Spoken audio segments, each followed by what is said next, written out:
Welcome to my attic workspace. Working from home has never felt quite so cluttered. So we've been talking a lot about workplace empathy and why it matters now more than ever. But you're not going to be able to connect with others unless you're able to actually connect right now with your own sadness and grief.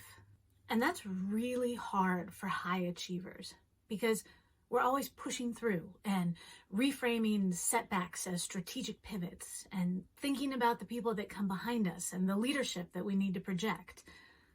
But these are sad and challenging and uncertain times, and we have to be able to connect with our own grief so that we can make space for others to connect with theirs. For me, in this season, that looks like sadness and anger, especially over the last few days. I'm sad about the speaking engagements that I've had to cancel.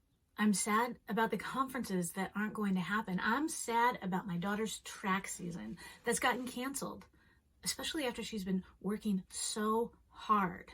I am frustrated that online learning is not as intuitive as it seems, and I've got to be there all the time.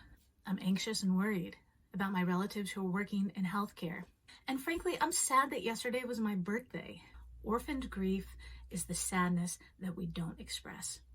We try to push it to the side or ignore it or plan our way out of it, but it's not going to remain hidden. It's going to come out in your health. It's going to come out in the stress that is mounting and mounting until it explodes. It's going to come out in the way that you have no tolerance for the people around you when they have weakness or fears or anxiety. How can you be in touch with this grief?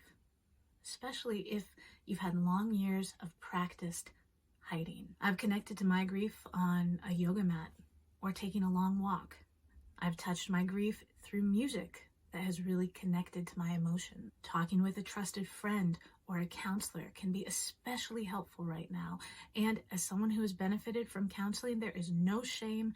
And in the midst of this journey, I would encourage you not to self-censor. Yes, there are people that have it harder than you right now. Everyone's journey is their own. And comparative grief is a dead-end street. I want to close with a word of encouragement. Sadness is not an end. We fear it because we think it may never end. For those of you who have seen Inside Out, remember how essential sadness is in the journey. Giving space to your sadness is the first step in reaching something beyond it. We have to make time to be sad, to grieve, to mourn. We have to make time if we are going to lead beyond this with any sense of clarity and humanity and purpose. If this video has helped, please share it with your network. And on Friday of this week, join me at 2 p.m. on Facebook Live. I'll share about leading and responding with empathy. And I'll answer any questions you might have about how this looks in your workplace or in your relationships.